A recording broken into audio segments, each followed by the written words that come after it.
আয়কর ও ভ্যাট ব্যবস্থাপনায় বড় ধরনের পরিবর্তনের পরামর্শ দিয়েছে আইএমএফ। সংস্থাটি বলছে, আলাদা কর শনাক্তকরণ নম্বরের পরিবর্তে চালু করা উচিত একটি একক পরিচয় নম্বর। এনবিআর এর চেয়ারম্যান ও ঊর্ধ্বতন কর্মকর্তাদের সঙ্গে বৈঠকে আইএমএফ এ সুপারিশ করে। বর্তমানে আয়করের জন্য ইটিন এবং ভ্যাটের জন্য বিআইএন বিজনেস আইডেন্টিফিকেশন নাম্বার ব্যবহার হলেও ভবিষ্যতে একটি নম্বরেই যেন ব্যক্তি বা প্রতিষ্ঠানের সব কর সংক্রান্ত তথ্য পাওয়া যায় সেই প্রস্তাব দিয়েছে সংস্থাটি। AKS অর্জন করল গিনেস ওয়ার্ল্ড রেকর্ডস।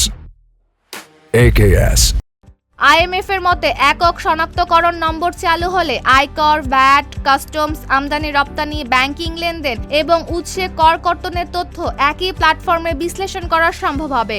এতে কর ফাঁকি শনাক্ত করা, ঝুঁকি ভিত্তিক অডিট পরিচালনা করা এবং করদাতা সেবার মান উন্নয়নও আরও সহজ হবে। ভারত, সিঙ্গাপুর, অস্ট্রেলিয়া এবং নিউজিল্যান্ড সহ অনেক দেশে ইতোমধ্যে এমন ব্যবস্থা চালু হয়েছে।